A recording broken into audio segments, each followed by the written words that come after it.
Everybody in Iran, the hierarchy is deriving its power from this man who is the supreme leader, Khamenei.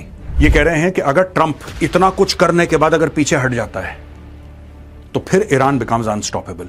US जो कर रहा है, Donald Trump कहां पे फंसा हुआ है, वो चीज कहां पे फंसी हुई है दोस्तों। अगर कोई ऐसा देश है जहां पे एक प्रधानमंत्री है या एक राष्ट्रपति और सब लोगों की मंशा से, लोगों की इच्छा से वो बनाए, लोगों ने वोट डाला और वो एक पॉपुलर लीडर है इसलिए बनाए, अगर आप उसको मार देते हैं तो उसकी जगह दूसरा आ जाता है in front of the president. अब प्रेसिडेंट क्या चाहते हैं वो प्रेसिडेंट ने बताया नहीं है, प्रेसिडेंट ट्रंप चूज करेंगे तो लॉक एंड कॉक्ड हम लोग पढ़े, और ये बात प्रेसिडेंट ने 3-4 हफ्ते पहले भी बोली थी। लेकिन यही चीज आपने बोली थी कि मेरे जो प्रेडिसेसर हैं, बराक ओबामा है, जो बाइडेन है, ये सब लोग गलत हैं क्योंकि इन लोगों ने अफगानिस्तान में, इराक में ये कर दिया, जॉर्ज बुश ने ये कर दिया, सब बेकार हैं, मैं ही शांति का मसीहा हूं और मैं कभी ऐसा काम नहीं करूंगा।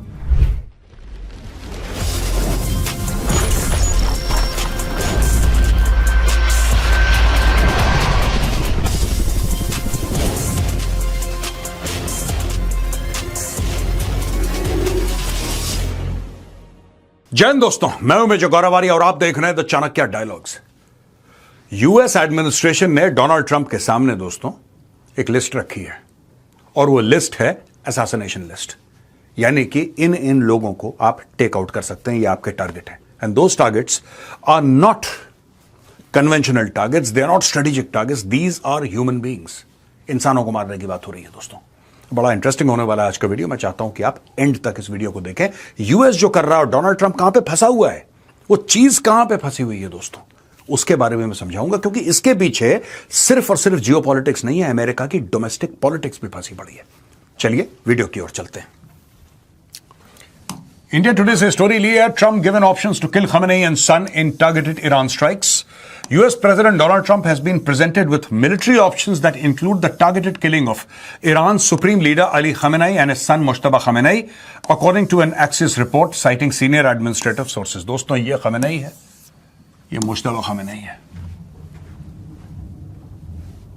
ये हो रहा है इस वक्त, और बिल्कुल जिसको कहते हैं कि स्नाइपर का टारगेट लगा रखा है इनके ऊपर यूएस। अब यूएस ऐसा कर क्यों रहा है, पहले मैं आपको ये समझा देता हूं, then I will get to the rest of the video.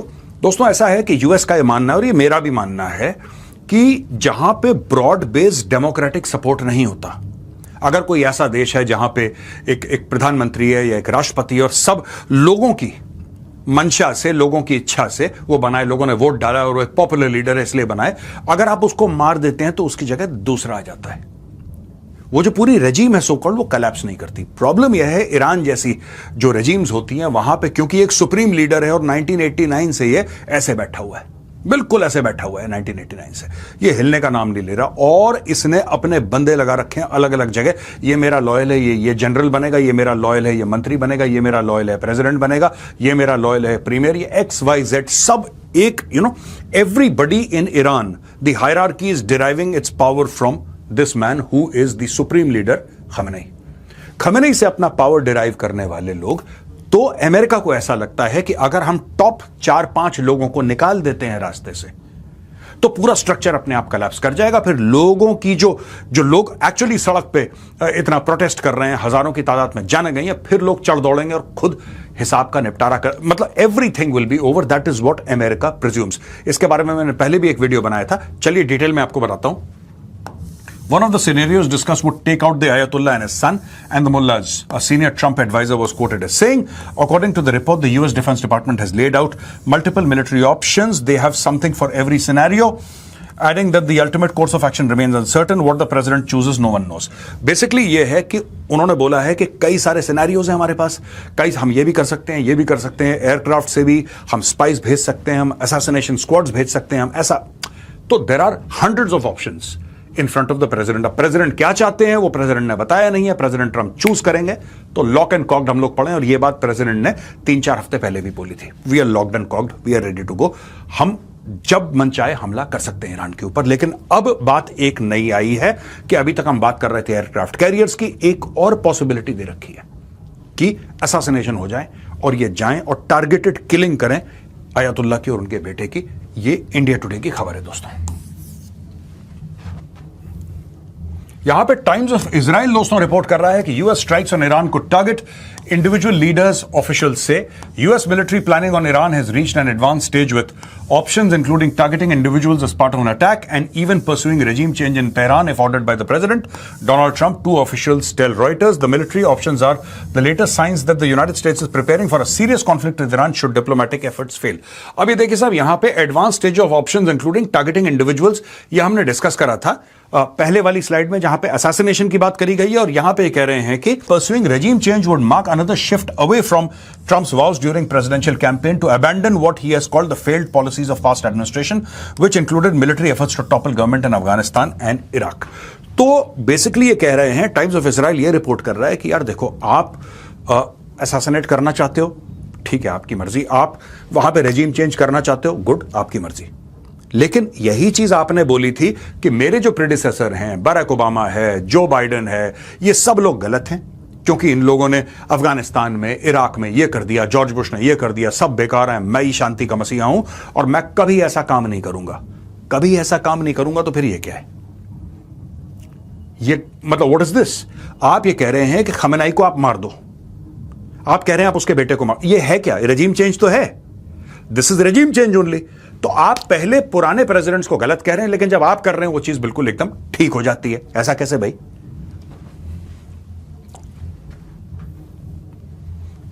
और यहां पे यूएस लॉमेकर्स हैं, plan Iran war powers vote as Trump wage strikes. The US Congress would vote as soon as next week on whether to block President Donald Trump's ability to strike Iran without lawmakers' approval. The US Constitution grants Congress, not the President, the powers to send US troops to war, except for limited strikes for national security reasons. चल, limited strike जैसे Venezuela में आपने एक limited strike करी, आपने बोला national security reasons.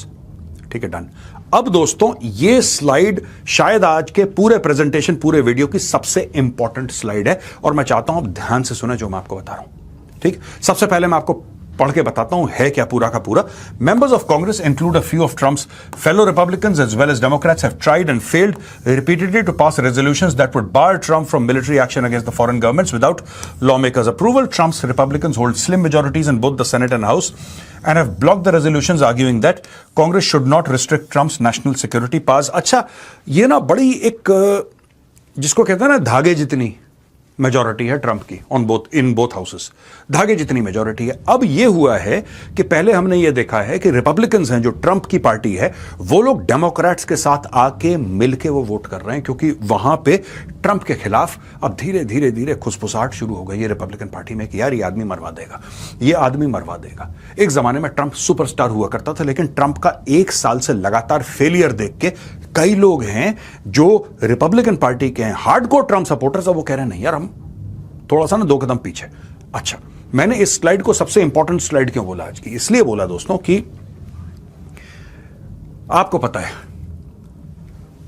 2 दिन पहले यूएस की सुप्रीम कोर्ट यह कहती है कि ट्रंप का हर एक डिसीजन टैरिफ को लेकर इलीगल है। वो कहती है अनकॉन्स्टिट्यूशनल है, ये असंवैधानिक है। ऐसा यूएस की सुप्रीम कोर्ट कह रही है और ट्रंप को कह रही है कि ये सब बंद करो यार, तुम्हें किसने बोला है टैरिफ वैरिफ लगाने के लिए? तुम अपनी मर्जी से दंदनाते फिर रहे हो। उसने अपनी जजमेंट दे दी।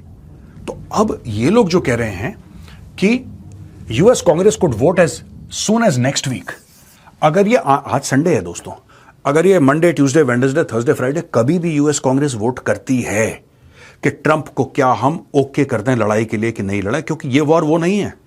अब जो लड़ाई होगी और अगर होती है ईरान के साथ, ये लंबी खिंचेगी दोस्तों, ये कुछ हफ्ते खिंचेगी, कुछ हफ्ते, हो सकता है 2 हफ्ते, 3 हफ्ते, 4 हफ्ते, 5 हफ्ते, 6, इट डिपेंड्स। लेकिन वो नहीं होगा कि आप एक बार आए आप बम ना, इस बार लंबी खिंचेगी लड़ाई। अब इशू इसमें क्या है मैं आपको ये बता देता हूं। सुप्रीम कोर्ट का टैरिफ के ऊपर अपनी जजमेंट देना और बोलना कि ट्रंप गलत है, इससे ट्रंप को बहुत पर्सनल डैमेज हो गया है। बहुत ज्यादा ट्रंप का जो पर्सोना था कि टैरिफ को लेकर मैं हथियार की तरह इस्तेमाल करूंगा और हर एक नेशन को झुका दूंगा, उसको बहुत अंदर से झटका पड़ा है। ट्रंप चाहता है कि लड़ाई हो जाए। मैं बता रहा हूं आपको, ट्रंप चाहता है कि लड़ाई हो जाए और अपनी इज्जत बचा लो।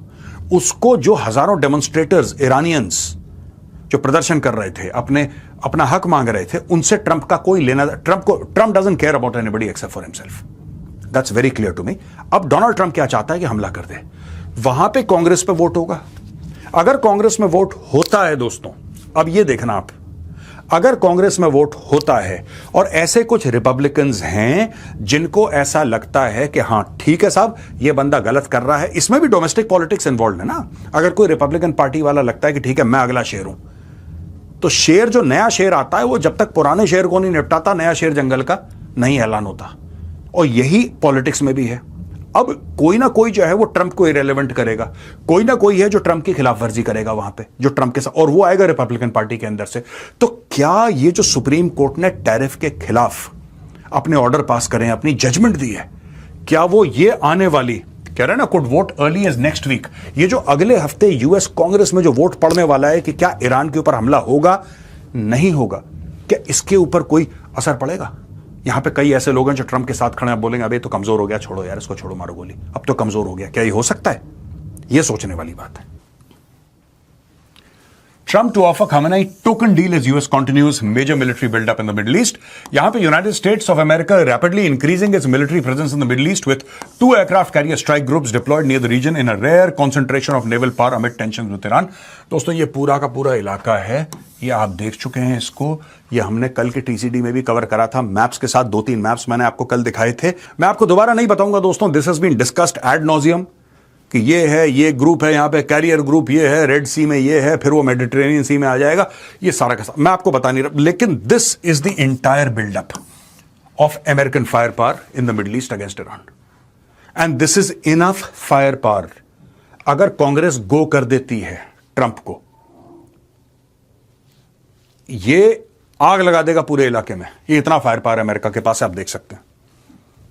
एंड इसके ईरान के पास कोई जवाब है नहीं। हां ठीक है, ईरान भी कुछ करेगा, जवाबी कार्रवाई करेगा, लेकिन this is simply too much of fire power for Iran, simply too much. At the same time president Donald Trump is reportedly weighing a narrow Iran nuclear deal that could allow limited token uranium enrichment. US and Iranian officials met for a second round. अब ये सब ना इनको एक lollipop दे रहा है Donald Trump कि आप एक काम करो, लिमिटेड कर लो, आप इतना एनरिच मत करो कि बम बन जाए, आप इतना कर लो कि बिजली पैदा कर लो। अब ये सब ड्रामेबाजी चल रही है। यही अमाद प्लान के बारे में आपको याद होगा दोस्तों, मैंने बहुत पहले अमाद प्लान के बारे में बताया था। I had discuss the Amad plan. ये अमाद प्लान था क्या? ये वही प्लान है दोस्तों जिसमें ईरान ने ये बोला था कि डुअल यूज की बात करेंगे हम लोग, दुनिया को ये दिखाएंगे हम बिजली पैदा कर रहे हैं और चुपचाप पहाड़ के किसी बंकर के अंदर हम न्यूक्लियर बॉम्ब बनाने की कोशिश करेंगे। फिर पब्लिकली अमाद प्लान को ईरान ने शेल्फ कर दिया कि नहीं हम तो ऐसा कुछ नहीं कर रहे। लेकिन कई लोग ये कहते हैं, जो जानते हैं ईरान के सीक्रेट मामले, उनका ये कहना है कि नहीं, दी अमाद प्लान इज वेरी एक्टिव। तो अगर डोनाल्ड ट्रंप ये कहता है कि नहीं आप यूरेनियम जो है एनरिच कर लो बिजली के लिए, बम मत बनाना, there is no way you can control Iran, because the intent is there, the capacity is there, the capability is there. अगर किसी का इंटेंट है और आप उसकी कैपेबिलिटी हटा दो तो बात बने, अगर उसमें कैपेबिलिटी है और उनका इंटेंट ही ना हो तो बात बने। लेकिन इंटेंट भी है और कैपेबिलिटी भी है, तो आप उस मुल्क को नहीं रोक सकते, उस इंडिविजुअल को नहीं रोक सकते। ईरान में इंटेंट भी है और कैपेबिलिटी भी है। तो ये कहना कि आप लिमिटेड टोकन बिजली बना लो, यू नो, छोटे मोटे बिजली बना लो, आप न्यूक्लियर बॉम्ब मत, नो सॉरी, ये हो नहीं सकता दोस्तों। It's not possible at all. और यहां पे दोस्तों बात चल रही है US and Iran slide towards conflict as military buildup eclipses talks. Iran and the United States are sliding rapidly towards military conflict as hopes fade for a diplomatic solution to their standoff over Tehran's nuclear program. Officials on both sides and diplomats across the Gulf and Europe say Iran's Gulf neighbors and its enemy Israel now considers a conflict to be more likely than a settlement. These sources say with Washington building up one of its biggest military deployments in the region since the invasion of Iraq in 2003. Two Israeli officials told Reuters they believe the gaps between the Washington and Tehran are unbridgeable and that the chances of a near-term military escalation are high. Some regional officials say Tehran is dangerously miscalculating by holding out for concessions, with US President Donald Trump boxed in by his own military buildup, unable to scale it back without losing face if there is no firm commitment from Iran to abandon its nuclear weapons ambitions. देखिए साफ सीधी बात है, मैं आपको बता रहा हूं दोस्तों, ये कह रहे हैं कि अगर ट्रंप इतना कुछ करने के बाद अगर पीछे हट जाता है तो फिर ईरान बिकम्स अनस्टॉपेबल। दूसरी ये भी चीज लोग कह रहे हैं कि ईरान मिसकैलकुलेट कर रहा है, ईरान को ऐसा लग रहा है कि हम लोग डील निकाल लेंगे। नहीं, अब इतना ज्यादा हो गया है कि ट्रंप के पास और कोई चारा नहीं है। अल्टीमेट चारा यह है कि ये बोलते हैं ठीक है साहब, आप जो 3-4 चीजें चाह रहे थे, यानी कि आप क्या चाह रहे हो? आप 4 चीजें चाह रहे हो। आपकी 4 चीजें कौन सी हैं? Number 1 ballistic missile program out, number 2 nuclear program out, number 3 Hamas, Hezbollah, Houthi, terror outfits out, number 4 human rights violations, ठीक है हम नहीं करेंगे, आउट। अगर ये 4 चीजें मानते हो तो बात करो, नहीं मानते तो अटैक करेगा। ये कुछ नहीं होने वाला दोस्तों। और अगर होता है, अगर शॉर्ट टर्म सोल्यूशन निकलता है और लड़ाई नहीं होती, ये फिर ट्रंप जाने से पहले एक बार, जब तक उसकी प्रेसिडेंसी खत्म होगी, फिर यही ड्रामा शुरू होने वाला है। इसका एंड गेम एक ही है। आज मैं आपको बता दे रहा हूं दोस्तों, आज की डेट आप नोट कर लेना, 22 फरवरी 2026, द चाणक्य डायलॉग्स। ये बात क्लियर है दोस्तों। अगर आप लास्टिंग पीस चाहते हैं मिडिल ईस्ट में, लास्टिंग पीस, तो फिर एक ही सोल्यूशन है, and that is regime change in Tehran. जब तक रेजिम चेंज नहीं होगा, ये सब नाटक हैं, ये बैलिस्टिक मिसाइल थोड़ी सी कम कर दो, इसका फ्यूज ऐसे बढ़ा दो, ये बिजली के लिए यूरेनियम एनरिच कर लो, बम मत बनाना, ऑल दिस इज फेक। कुछ नहीं होने वाला unless there is regime change full and final. तो दोस्तों ये था आज का द चाणक्य डायलॉग्स। पसंद आया तो इस वीडियो को लाइक कीजिए, हमारे चैनल को सब्सक्राइब कीजिए, बेल आइकन दबाना बिल्कुल मत भूलिएगा। जय हिंद, वंदे मातरम, भारत माता की जय।